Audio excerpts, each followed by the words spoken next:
हम रहते हैं एक ऐसी दुनिया में जहां प्रगति की कोई सीमा नहीं है। आज हमने दुरुस्त सितारों और आकाश गंगाओं की खोज की है, नित नई भूमि पर विजय प्राप्ति की है, समुद्र की गहराई नापी है और आज हम पहाड़ों की ऊंची चोटियों पर पहुंचते हैं। जी हाँ, ऐसी जगह मौजूद है। पृथ्वी के उष्णकटिबंध पर बसा यह है एक वास्तविक स्वर्गलोक, जहाँ केकड़े पेड़ पर चढ़ते हुए नजर आते हैं, जहाँ तोते, देवदूत, शेर और तितलियां मछली का रूप धर लेती हैं। अगर आप अंडमान को एक मिथक या जहाजियों की एक पुरानी दंत कथा कहकर भूल भी जाना चाहें, तो आपको माफ किया जा सकता है। जहाँ मूंगे का झिलमिलाता द्वार आपको ज्वालामुखी के बगानों की तरफ इशारे से बुलाता है और ड्यूगोंग प्राणी समुद्र घास में खेलते रहते हैं। समुद्र में बसा यह स्वर्ग हर दिन नया रूप धारण करता है और इसके विस्तार को समझ पाने की तो हम केवल कोशिश ही कर सकते हैं। अंडमान और निकोबार द्वीप समूह में कुल 538 द्वीप शामिल हैं और उनमें से सबसे अनूठे हैं यह 2 द्वीप हैवलॉक, सभी पर्यटक गतिविधि का केंद्र, शानदार रिसोर्ट्स, अच्छे रेस्टोरेंट्स और गोता केंद्रों से सज्जित यह द्वीप अगर अंडमान का दिल है तो नील है इनकी आत्मा। नील हमें उन दिनों की याद दिलाता है जब हमारे रोजमर्रा के जीवन में तकनीकी साधनों का प्रवेश नहीं हुआ था।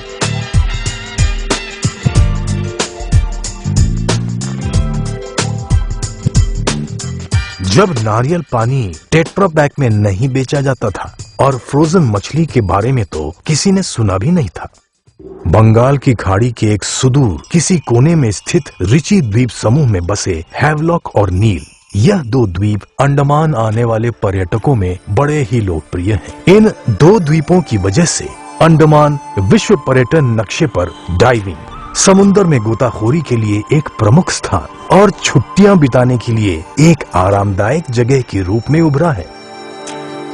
सोचिए तो सही, सागर के पार उड़ान भरना, कार की सवारी पर थोड़े ही समय में जेटी पर जाना और फिर एक नाव में बैठकर दुनिया के सबसे आकर्षक स्वर्गलोक समान जगह पर छुट्टियां बिताने के लिए पहुंचना, और यह सब केवल 1 घंटे के अंतराल में। यह तो एक अलसाई सी दोपहर में पानी की सतह पर पत्थर फेंकने जैसा लगता है। नौवहन महानिदेशालय द्वारा संचालित नौकाएं संभवतः अंडमान में उपलब्ध परिवहन का सबसे सुविधाजनक, आसान और किफायती साधन है। यह नौकाएं खराब मौसम में भी लोगों के काम आती हैं। इसी कारण स्थानीय लोग और पर्यटक दोनों इन पर पूरा भरोसा करते हैं। परंतु आप अगर अपनी यात्रा कम समय पर करना चाहते हैं तो आपके लिए एक और शानदार विकल्प है। पोर्ट ब्लेयर से हैवलॉक का 55 किलोमीटर का अंतर सबसे तेजी से पार करने वाला मक्रूज MV मक्रूज अंडमान में चलने वाला पहला निजी लग्जरी कैटामैरान है। 24 नॉटिकल मील की गति से चलने वाले मैक्रूज की वजह से हैवलॉक पहुंचने के लिए लगने वाले 2.5 घंटे का समय घटकर 1.5 घंटा रह गया है। इसके 2 डेक्स पर 280 लोग आराम से बैठ सकते हैं। पूरी तरह से वातानुकूलित होने के साथ ही इसमें आरामदेह सीटें, बिछे हुए कालीन और एक स्नैक बार भी है। यह सुंदर कैटमैरान इसके यात्रियों को एक लग्जरी लाइनर का अनुभव कराता है। दोनों डेक्स की पूरी लंबाई पर लगे विशाल पारदर्शी टिंटेड शीशों से नीला पानी और खुले समुद्र का सम्मोहक दृश्य हम देख सकते हैं। हम देख सकते हैं हैवलॉक की ये पहली झलक। 115 वर्ग किलोमीटर पर फैली जमीन की इस लंबी पट्टी जैसा द्वीप रिची द्वीप समूह में है। 1777 में बंगाल की खाड़ी का सर्वप्रथम सर्वेक्षण करने वाला और अंडमान द्वीप समूह में रुचि लेने के लिए ब्रिटिश सरकार से आग्रह करने वाले जॉन रिची की याद में इस जगह का नामकरण किया गया है। नीले रंग की यह छटा यहाँ समुद्र कॉपर सल्फेट के घोल से भरी एक विशाल पेटी डिश की तरह लग रहा है। यह द्वीप पहले ग्रेट एंडमानीज जनजाति का शिकार स्थल हुआ करता था। इसका आकार लगभग अंडाकार है और इसके उत्तरी छोर पर मुख्य जेटी है जहाँ नौकाएं आती हैं। यह है गांव नंबर 1। मुख्य द्वीप पर केवल 2 मुख्य मार्ग हैं। यह 4 किलोमीटर लंबाई वाला रास्ता जेटी को द्वीप की उत्तरी पूर्व दिशा में स्थित समुद्र तट संख्या गांव नंबर 2, 3 और 5 को जोड़ता है। यहाँ हैवलॉक के ज्यादातर रिसोर्ट्स हैं। अंडमान के ज्यादातर निवासी बंगाल और तमिलनाडु से आए थे। इन अछूते द्वीपों के व्यापक हिस्सों को कॉलोनियों में बदलने के लिए निर्धारित करते समय सुविधा के लिए उन्हें अलग अलग नंबर दिए गए और आज भी नंबर है। जैसे जैसे समय बीता गया वैसे वैसे यहाँ बसे लोगों ने इन जगहों को हिंदू देवताओं के नाम से पुकारने लगे। अब यही देखिए, जब हैवलॉक जैसे द्वीप के समुद्र तट को गोविंद नगर और राधा नगर के नाम से पुकारा जाए और नील जैसे द्वीप में लक्ष्मणपुर, सीतापुर और भरतपुर नाम के समुद्र तट मौजूद हो तो यह बात थोड़ी अजीब ही लगती है। यह जंक्शन है समुद्र तट नंबर 3 या गोविंद नगर। यहाँ दुकानें, भोजनालय और साइबर कैफे भी हैं। गोविंद नगर जंक्शन से दाहिनी तरफ मुड़कर 16 किलोमीटर दूरी पर द्वीप का दक्षिण पश्चिम नैऋत्य दिशा में है समुद्र तट नंबर 7 या राधा नगर। यह इस द्वीप का सबसे मनमोहक स्थान है। हमारी हफ्ते भर की इस ट्रिप में से लगभग 4 दिन हमने हैवलॉक पर ही बिताए, क्योंकि पोर्ट ब्लेयर से हैवलॉक थोड़ी बेटर तो ज्यादा अच्छी जगह है। राधानगर बीच तो रियली एशिया के सबसे सुंदर बीचेस में से एक है। हम वहाँ कल गए थे और अब हमें पता चल गया कि वो बीच इतना सुंदर क्यों माना जाता है। अब बस हम हमारी ट्रिप का ज्यादा से ज्यादा मजा लेने की कोशिश कर रहे हैं। लेकिन हम पहले चलेंगे समुद्र तट क्रम 5 या विजयनगर के सरकार द्वारा चालित डॉल्फिन रिसोर्ट्स की तरफ। समुद्र का मनोरम दृश्य, खूबसूरती के साथ बनाया गया लैंडस्केपिंग किया हुआ उद्यान, विविध प्रकार के कॉटेजेस और घरेलू खाने, छुट्टियां बिताने का इससे अच्छा तरीका और क्या हो सकता है। या डेक बेड पर लेटे लेटे समुद्र की लहरों का लुभावना संगीत सुनिए, या फिर बीच पर चलते हुए अपने पांव फिरोजी पानी में गीले करें। मुझे लगता है ये अद्भुत है। यहाँ का पानी, मौसम, पेड़, रेत, यह सब कुछ कितना सुंदर है। डॉल्फिन के अलावा विजयनगर और गोविंद नगर समुद्र तट पर और भी कई निजी रिसोर्ट्स हैं। वाइल्ड ऑर्किड में हमें बर्मी पद्धति की लकड़ी और ताड़ के पत्तों की बनावट दिखती है, तो कैफे डेल मार में डीलक्स टेंट, आइलैंड विनी के ट्रॉपिकल बीच कबानाज और एमरल्ड गेको के बांस से बने लॉजेस। पर्यटकों के लिए हैवलॉक में सुविधाओं और बढ़िया विकल्पों की कोई कमी नहीं है और दुनिया के किसी भी कोने से पर्यटन हमारे क्रेडिट कार्ड या गेटवे की मदद से भुगतान कर सकते हैं। हमारे पास कई गाड़ियां, कई बोट्स हैं जिनकी मदद से हम आपको इस द्वीप के लगभग सभी पर्यटन स्थलों की ओर ले जा सकते हैं। हमारे रिसोर्ट्स हैं, होटल हैं, टिकटिंग सुविधाएं और पर्यटन के लिए हमारे पास सारी सुविधाएं उपलब्ध हैं।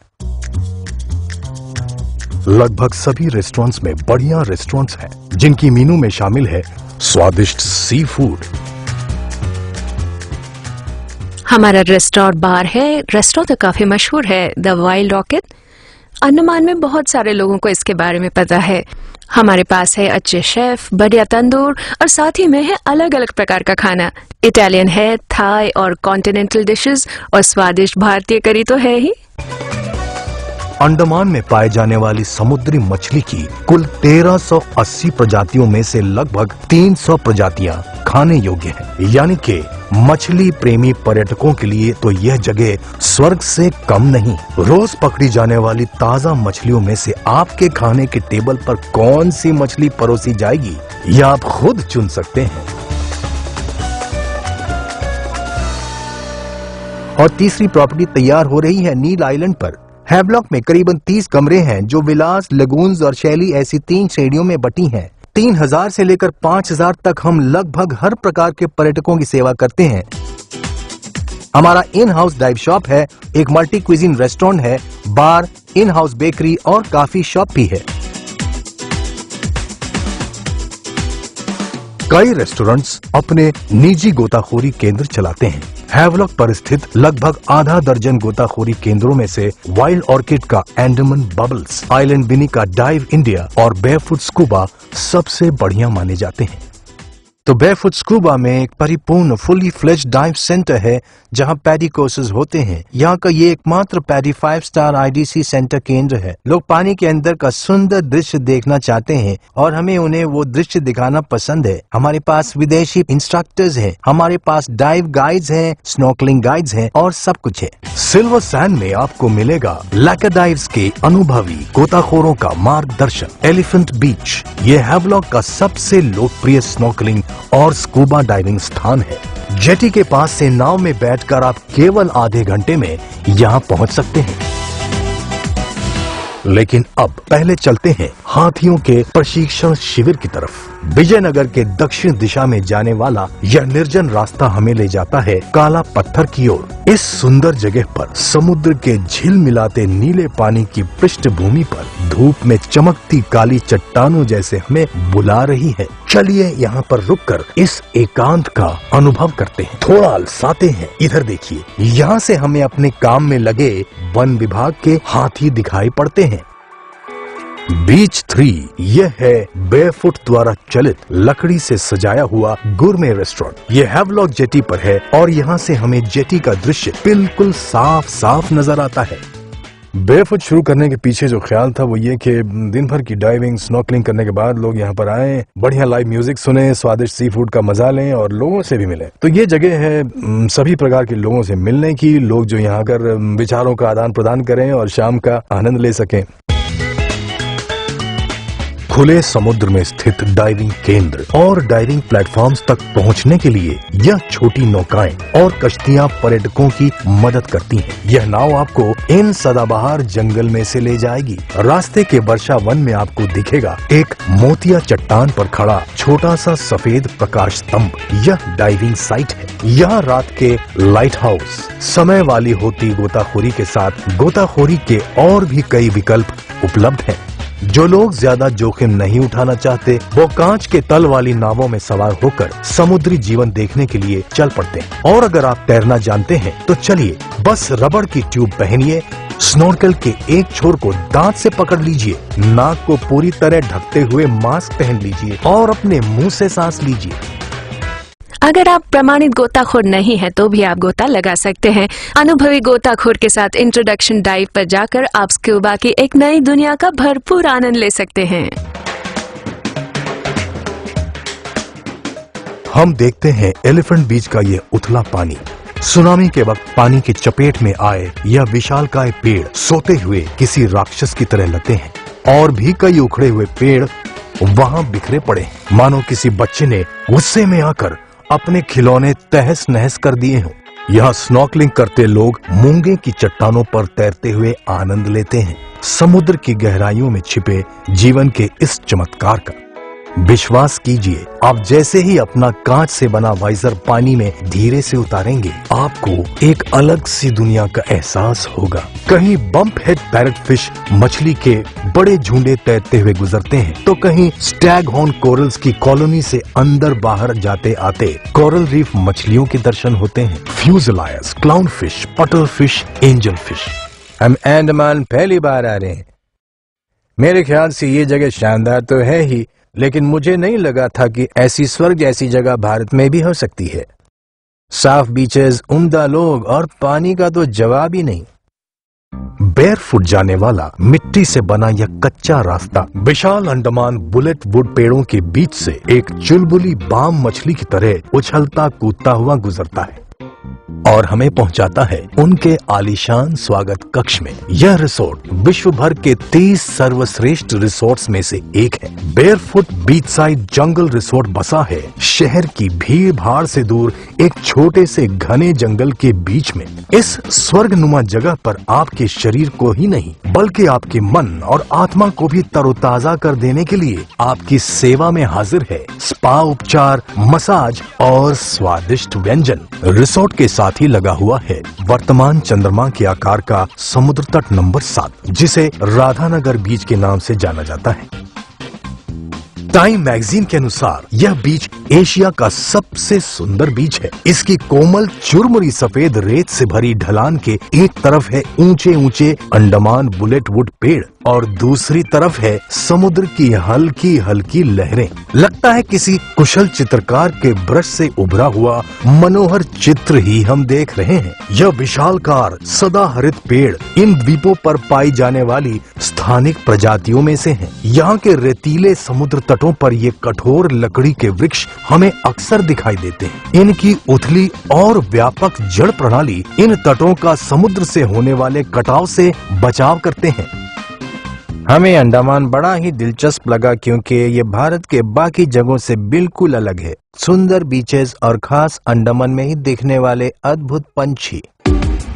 लेकिन अगर आपको अंडमान के चमत्कारी समुद्री जीवन का पूरी तरह से अनुभव करना है तो स्कूबा डाइविंग के अलावा कोई चारा नहीं है। हैवलॉक में आधे दर्जन से ज्यादा डाइविंग केंद्र हैं, जहां आपको गोताखोरी के कई पैकेजेस आसानी से मिल जाते हैं। मजे के लिए की गई गोताखोरी यानी फन डाइविंग, पैडी पाठ्यक्रम, रात में की गई गोताखोरी, खास आपके लिए बनाए गए विशेष पैकेजेस, खुले पानी में की गई गोताखोरी, ग्रुप में की गई गोताखोरी, आपातकालीन परिस्थिति और बचाव के लिए की गई गोताखोरी। आपको जो चाहिए वो विकल्प यहाँ आपके लिए उपलब्ध है। आप जब ऐसी जगह पर जाते हैं जहाँ गोताखोरी की अच्छी सुविधाएं हैं, अच्छे बीचेस हैं, वो जगह बनाई गई हैं, विकसित की गई हैं और इसी वजह से वो जगह अपनी असली पहचान, अपनी आत्मा खो चुकी है। दूसरी तरफ है हैवलॉक, जिसने अपनी वो पहचान बनाई रखी है जिसके लिए वो मशहूर था। एक शान सी जगह जहाँ पर लोग अपनी उसी 20 से 30 साल पहले की जीवन शैली में ही ढले हुए हैं। यही है वो जगह जो इस द्वीप को दुनिया की ऐसी एकमात्र जगह बनाती है। ऐसा कोई और जगह भी हो सकती है। अंडमान में हर वो चीज आपको दिख सकती है जो आप देखना चाहते हैं। बड़ी चीजें, छोटी चीजें, डूबे जहाजों के अवशेष, ऐसी वैरायटी आपको कहीं और मिलना मुश्किल है। गहरा पानी, उथला पानी, जिन्हें कोरल्स पसंद है उनके लिए कोरल्स, जिन्हें छोटी चीजें यानी कि मैक्रो लाइफ पसंद है उनके लिए अलग अलग प्रकार के ऑक्टोपी, श्रिम्प्स, क्रस्टेशियंस वगैरह। और हमारे पास बड़ी चीजें भी बहुत हैं। जब आप यहाँ डाइविंग के लिए जाते हैं तो आपको मछलियों के बड़े बड़े झुंड दिखाई देते हैं। जब आपको ट्रेवाली मिलते हैं तो 5 या 10 ट्रेवली नहीं तो एक साथ 50 या 100 मिल जाते हैं। 20 या 30 बैराकूडा नहीं, आपको मिलेंगे 200 से 300 बैराकूडा। यही तो इस जगह का अनोखापन है। यहाँ की मछलियों का जीवन बाहर की दुनिया से बिल्कुल अछूता है। आप यानी पर्यटकों को यहाँ दूसरे डाइवर्स नहीं मिलते हैं और आपको उन्हें अपनी एक छोटी सी एक खास निजी डाइविंग स्पेस का एहसास होता है। इस व्यवसाय में जिनके पास सबसे ज्यादा अनुभवी कंपनियों के नाम है, अंडमान का पहला पैडी डाइव केंद्र डाइव इंडिया, यहाँ का पहला और एकमात्र 5 सितारा प्रतीक्षक विकास डाइव रिसोर्ट बेयरफुट स्कूबा और लक्षद्वीप में डाइविंग प्रचलित करने वाली एक अग्रणी स्कूबा डाइविंग कंपनी लैकाडाइव्स ने अब अपना केंद्र खोला है। जब लोग अंडमान में आते हैं तो हम उन्हें पानी में उतरने के लिए जरूर प्रोत्साहित करते हैं, इसलिए कि वे केवल अंडमान की भूमि की सुंदरता का ही नहीं, पानी के अंदर छिपी हुई संपत्ति का भी अनुभव कर सकें। ये तो बहुत ही रंगीन और आकर्षक दुनिया है और मेरे ख्याल से इस दुनिया का जो पहली बार अनुभव लेता है उसके लिए तो बिल्कुल जिंदगी बदल देने वाला अनुभव बन जाता है। पानी के अंदर दिखने वाली ये मछलियों को जब तक हम हाथ नहीं लगाते हानि नहीं पहुंचाती या फिर उनसे जाकर टकराते नहीं, जब तक वे हमारे लिए बिल्कुल सुरक्षित है। क्योंकि जब हम डाइविंग करते हैं कोरल्स से 1 मीटर की दूरी बनाए रखते हैं। सुरक्षा को ध्यान में रखते हुए हम कोरल्स के बहुत पास न जाते हुए ये दूरी बनाकर रखते हैं। तो फिर पानी के अंदर की किसी भी चीज को छूना नहीं है और कुछ भी बाहर नहीं लेकर आना है। सैकड़ों किलोमीटर तक फैली मूंगे की चट्टानें आपको चुनौती देती नजर आती हैं। जैसे ही आप पानी के भीतर जाएंगे वहां पर स्थित अनूठे दृश्य से एकदम अवाक से रह जाएंगे। ज्वालामुखी के लावा से बनी लहराती जगमग पहाड़ियों की वजह से यहाँ की कई जगहें सबसे रोमांचक डाइविंग क्षेत्र के रूप में जानी जाती हैं। डाइविंग के लिए सबसे अच्छा मौसम है दिसंबर से अप्रैल तक, जब पानी साफ रहता है और इसी वजह से पानी के भीतर के दृश्य भी हमें साफ नजर आते हैं। अपने देश के सबसे साफ पानी वाले क्षेत्रों में से ये एक है। इसका निर्मल पानी, मछलियां और कोरल्स की वजह से डाइविंग प्रेमियों के लिए ये एक लोकप्रिय गंतव्य स्थान बन गया है। बड़ी पेलाजिक मछलियां, शार्क मछलियां, मनमोहक मूंगे के पहाड़ और घातक स्टिंग रेस के साथ तैरने का यह रोमांचक अनुभव लेने डाइवर्स की यहाँ लाइन लग जाती है। दुनिया भर के शौकिया मछुआरे विश्व के इस सबसे अछूते स्पोर्ट फिशिंग ग्राउंड पर हैवलॉक पर सीधे आ पहुंचते हैं। हैवलॉक पर हुई इस भागदौड़ के बाद ऐसा लग रहा है कि अब और एक हॉलिडे की जरूरत है और इस विश्राम के लिए नील से अच्छी जगह और कौन सी होगी। अपनी चाल अब जरा धीमी कर लेनी चाहिए। नील द्वीप बड़े ही खूबसूरत बीचेस से सजा एक और भी शांत, ज्यादा सस्ता और ज्यादा इको फ्रेंडली, पर्यावरण अनुकूल पर्यटन स्थल है। और हाँ, इसकी नीलिमा तो और भी चमकीली लगती है। अंडमान के सबसे हसीन राज के नाम से जाना जाता नील शांत तरीके से छुट्टी बिताना चाहने वाले और सादगी पसंद पर्यटकों को बहुत ही अच्छा लगता है। ये एक छोटा सा द्वीप है और यहाँ रहने के लिए कुछ ही जगह हैं, जिन्हें एक तरह से रिसोर्ट्स कहा जा सकता है। इन रिसोर्ट्स में आप विलासिता से परे बांस से बनी इको फ्रेंडली कुटिया में रह सकते हैं। साथ ही में आपको मिलेंगे मास्क, फिन्स और साइकिलें, जिन पर सवार होकर आप अपनी मन मर्जी से इस द्वीप का लुत्फ उठा सकते हैं। जेटी पर आप जैसे ही उतरते हैं, आपकी बाईं ओर फैला है भरतपुर बीच और दाईं ओर आप देखेंगे मैंग्रोव्स की झालर से सजा लक्ष्मणपुर बीच और उस पर बिखरे मोतियों की तरह लगने वाले कोकून हट्स, टैंगो और पर्ल पार्क। जेटी से चलकर थोड़ी ही दूर पर आप पहुंच सकते हैं नील केंद्र पर। द्वीप के बीचों बीच होने की वजह से इस जगह पर यहाँ की ज्यादातर दुकानें हैं और साथ ही में है पर्यटन विभाग द्वारा चलित होटल हवाबिल नेस्ट। नील तो पूरी तरह से अज्ञात और अछूता था और इसी कारण हमने यहाँ आकर इस अनोखी जगह को देखने का निर्णय लिया। भरतपुर जेटी के पास अगर आप लंबी वॉक पसंद करते हैं तो ये जगह है आपके लिए। सीतापुर बीच पर थोड़ी दूर पर विशाल प्राकृतिक गुफाएं हैं और समुद्र की ओर बाहर निकला हुआ बड़ा सा पत्थर, ये है सनराइज पॉइंट। गुफाओं के चिकने सलेटी पत्थरों की वजह से उभरते सूरज की किरणों को एक अनोखी पृष्ठभूमि मिलती है और साथ ही में समुद्र से सटे पत्थर पर जमा गहरे हरे रंग का शैवाल इस दृश्य को एक अलग ही गहराई देता है। हर रोज जब भाटे के समय पानी उतरने लगता है, तब समुद्र अपना श्वेत वस्त्र समेटकर गहरे पानी में छुपे रहने वाले अपने रहस्यों से हमें परिचित कराना चाहता है। एक खास कोरल व्यू वॉक आपको इस खजाने की ओर ले जाता है। विशाल समुद्र तट, सीपों से सजी भुरभुरी रेत में चलकर हम पहुंचते हैं एक पथरीली जगह पर, जहां लहरें पटखनियां खाती हैं और नमकीन पानी के पुल्स बनाती हैं। यहाँ हमें कोरल्स और समुद्री जीवों की एक अलग ही दुनिया देखने को मिलती है। ये स्थानिक मार्गदर्शक यानी गाइड हमें इस भूल भुलैया में से बड़ी ही सावधानी से ले जा रहे हैं और दिखा रहे हैं अलग अलग रंग रूप और बनावट वाले कोरल्स की ये विस्मयकारी रचनाएं। धीरे धीरे स्पंदित होती जमुनी और नीली रिबन्स को करीब से देखने पर हम देख सकते हैं पत्थरों के बीच फंसी या गड़ी बड़ी बड़ी सीपियां। लक्ष्मणपुर एक इस द्वीप के एक छोर पर है जो सनसेट पॉइंट है और यहाँ एक छोटा सा चैनल इसे हैवलॉक के दक्षिणी छोर से अलग करता है। यहाँ की हर एक चीज जैसे कि आप देख सकते हैं जादुई है। ये समुद्र, ये रेत, आकाश, यहाँ के प्राणी, सब कुछ एक सपने जैसे लगता है। आश्चर्य की बात तो यह है कि ये दोनों ही द्वीप हमें आनंद का और सुख का एहसास कराते हैं, पर दोनों के रंग स्वभाव हैं तो एक दूसरे से बिल्कुल जुदा। हैवलॉक में अगर पर्यटकों की भीड़ भाड़ की हलचल है तो नील में है चिंतनशील अपूर्व शांति। ये दो जुड़वा भाइयों की तरह एक दूसरे के साथ एक ही लय में बंधे हैं, तो अलग अलग भी हैं, लेकिन उनके तटों पर लहराते इस प्राचीन समुद्र की वजह से जुड़े हुए हैं एक दूसरे के साथ सदा के लिए।